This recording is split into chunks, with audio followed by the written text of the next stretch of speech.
আছেন? আশা করছি যে যেখানে আমার ছবিটা দেখছেন আল্লাহর রহমতে অনেক ভালো আছেন। আমিও ভালো আছি আলহামদুলিল্লাহ। এখন দুপুরে রান্না শুরু করে দিয়েছি। আজ রান্না করব করলা ভাজি।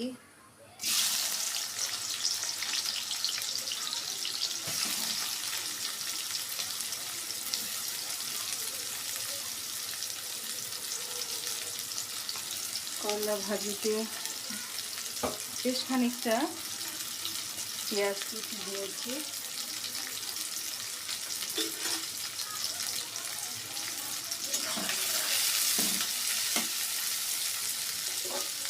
করলা ভাজিতে একটু পেঁয়াজটা বেশি দিলে ভালো লাগে।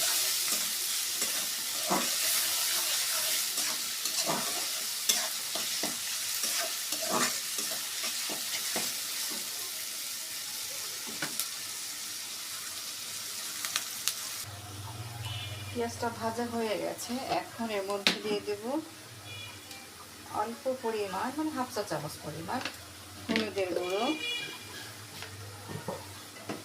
লবণটা একটু পরে দেব। এবার আরও একটু পেঁয়াজের সাথে নেড়ে চেড়ে দেব। আমার প্রবাসী ভাইয়েরা যারা বাহিরে বিদেশে থাকে, অনেক সময় পারে না, যারা একদমই কিছু, তাদের জন্য আমার এই রেসিপিটা একদম সহজভাবে আপনারা এভাবে করে খেতে পারবেন। এখন দিয়ে দেব করলাটা। করলা আমি ভালো করে ধুয়ে প্রথমে একটু কুটে লবণ রেখে রেখেছিলাম, তারপর ভালো করে কষিয়ে ধুয়েছি। এরপর একটা চালনিতে ছেড়ে রেখেছিলাম যেন পানিটা সব ঝরে যায়।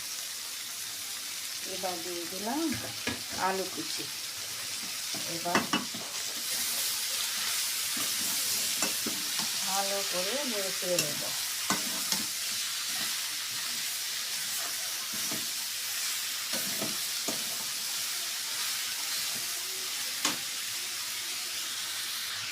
এখন দিয়ে দেব পরিমাণ মতো লবণ।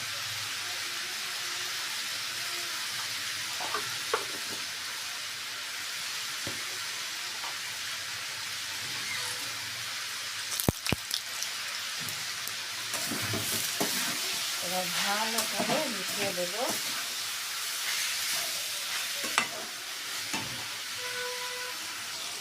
এবার চুলার জালটা কমিয়ে দেব,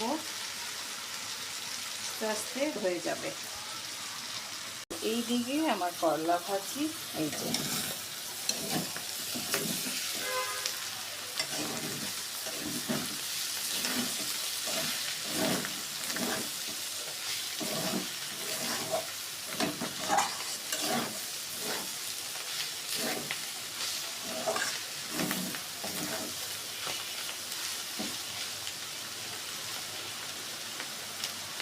করলা ভাজিটা হয়ে গেছে। এখন আমি নামিয়ে নেব।